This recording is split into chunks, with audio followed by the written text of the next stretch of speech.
રાજકોટ જિલ્લાના ધોરાજીમાં ફરી પોસ્ટર યુદ્ધ સર્જાયું। ધોરાજીમાં ઉબડખાબડ રસ્તા મુદ્દે રાજકારણ ગરમાયું છે। ધોરાજીમાં વરસાદ બાદ રસ્તાની હાલત કફોડી બની છે। ધોરાજીના રસ્તાઓ પર પડ્યા છે મસ્ત મોટા ખાડાઓ। હાલ ધોરાજી નગરપાલિકામાં છેલ્લા 1.5 વર્ષથી વહીવટદારનું શાસન છે। નગરપાલિકાના જવાબદાર અધિકારીઓને જગાડવા શહેર કોંગ્રેસે અનોખો પ્રયાસ કર્યો છે। કોંગ્રેસ સમિતિ દ્વારા પોસ્ટર લગાવી અને તંત્રને જગાડવાનો પ્રયાસ કર્યો છે।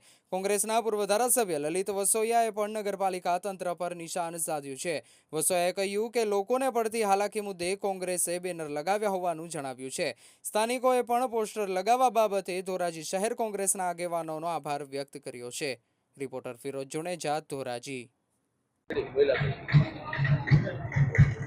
ખાસ કરીને એક વાત કરું કે ધોરાજી શહેર કોંગ્રેસનો હું આભારી છું કે જે આવા પોસ્ટર માર્યા છે કે રસ્તાને રખડતા ઢોરને બિસ્માર રસ્તા હાલતમાં છે। એ જો કોઈ નાગરિક તો વિરોધ કરતો નથી, નાગરિકોનું કોઈ માનતા નથી। ધોરાજીના ચૂંટાયેલા પ્રતિનિધિ ધારાસભ્ય કે સંસદ સભ્ય કોઈ જવાબ આપતા નથી પબ્લિકને।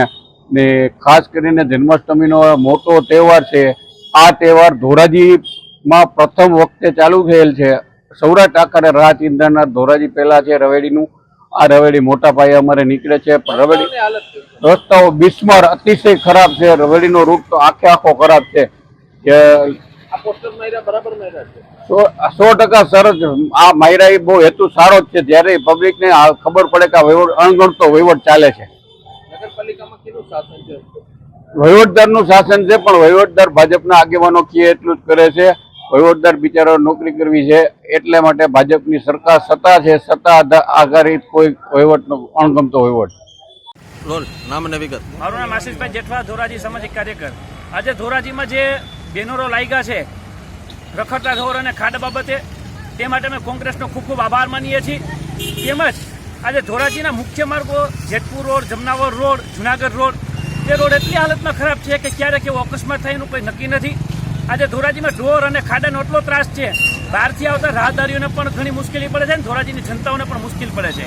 આજે હિન્દુ ધર્મનો પવિત્ર શ્રાવણ માસ હોય, જન્માષ્ટમીની શોભાયાત્રા નીકળવાની હોય, ત્યારે આ માર્ગ ઉપર એટલી હદે ખરાબ રસ્તા છે કે જેની કોઈ સીમા નથી, પણ તંત્ર દ્વારા કોઈ એક્શન લેવામાં નથી આવતું। કોન્ટ્રાક્ટરોને ખાલી નોટિસ આપીને મન મનાવી લે છે, કારણ કે કોન્ટ્રાક્ટરો દ્વારા અધિકારીને કટકી પહોંચાડતા એવું અમને લાગી રહ્યું છે।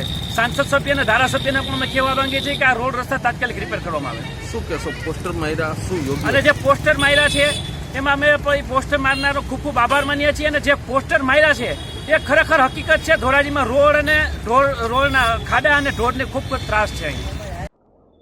આજે ધોરાજી શહેરની અંદર શહેર કોંગ્રેસ સમિતિ દ્વારા જન્માષ્ટમીના તહેવાર અને શ્રાવણ મહિનાની અંદર પણ લોકોને રોડ રસ્તાની જે બિસ્માર હાલત છે અને રોડ ઉપર હજારોની સંખ્યામાં, હું સમજીને આંકડો બોલું છું, હજારોની સંખ્યામાં રેઢિયાર ઢોર લોકોને હેરાન કરી રહ્યા છે।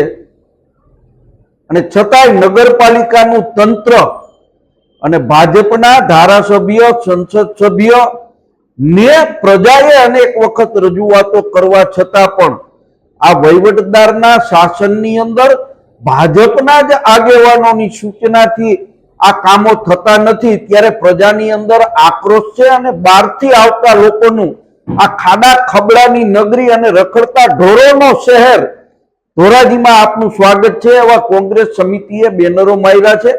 ભૂતકાળની અંદર ધોરાજી શહેર સૌરાષ્ટ્રનું પેરિસ ગણાતું હતું, અને આજે આ શહેરની બદતર હાલત માટે જો કોઈ જવાબદાર હોય તો એ ભાજપના શાસનકર્તાઓ છે।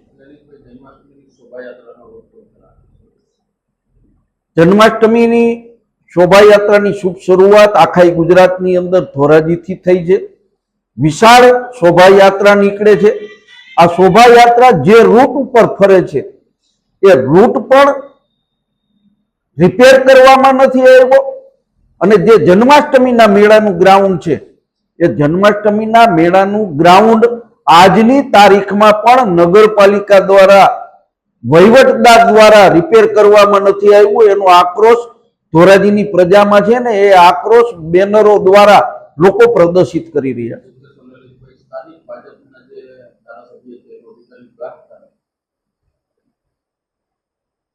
મને એ નથી સમજાતું કે ચૂંટાયેલા પ્રતિનિધિઓ પ્રજાની વચ્ચે કેમ નથી આવતા.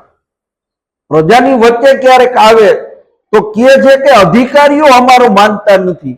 અરે તમે સત્તાધારી પાર્ટીના ચૂંટાયેલા સભ્યો છો, અને જો તમારો અધિકારી મામલતદાર, ચીફ ઓફિસર, નગરપાલિકાનો વહીવટદાર જો ન માનતા હોય તો કાં એને બદલાવો અને કાં તમે રાજીનામું આપી દો.